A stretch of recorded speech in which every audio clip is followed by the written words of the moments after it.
Why they pay athletes these fantastic salaries. I was listening to the radio the other day. They just contracted to pay one player on one team $6 million a year. Can you believe this? And why is that?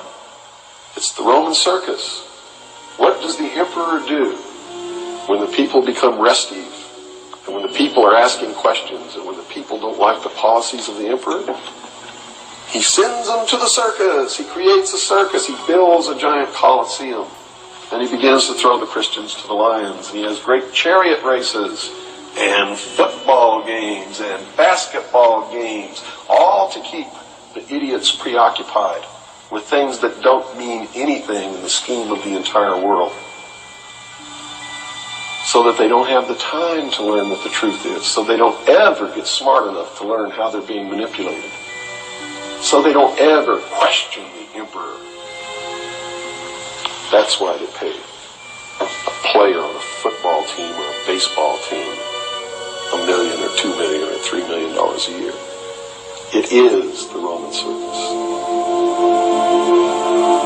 I know men who don't know anything in the world except who plays third base for the Mets. And they think that's a great accomplishment. And they meet and pat each other on the back and bond and go have cocktails and talk about what this guy that plays third base for the Mets did in last night's game.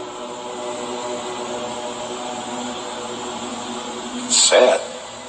It's really sad. Is there any room in a kind of society where these manipulations are not taking place for this type of entertainment or any type of entertainment at all? If people understand that a game is a game, football's a game. But let me tell you something. When 150 of the most powerful men and women in the world can meet in secret in Baden-Baden, Germany, and plot the fate of billions, and nobody even cares about it, but 6 football players go to lunch together, and it's in the headlines across the country, you have a reflection of the society in which that exists.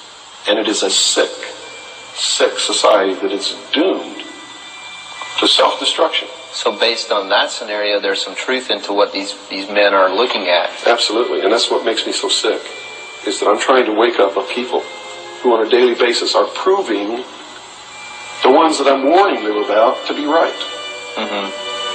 Well, so that even though a minority, there are people out there that you recognize are awake to this, if they don't do something about it, they will lose that ability to be free in that way. That's correct. Whether they might think, well, I don't need to worry about it because I know what I know and I'm fine. That's It doesn't work that way. There's a connection here to everything. That is correct. That is absolutely correct. A nation of people who are willing to send their sons and daughters that they profess that they love to a foreign country to die, and they use the excuse to themselves that they're sending them off to defend our country, and they know damn well that's a lie, are doomed.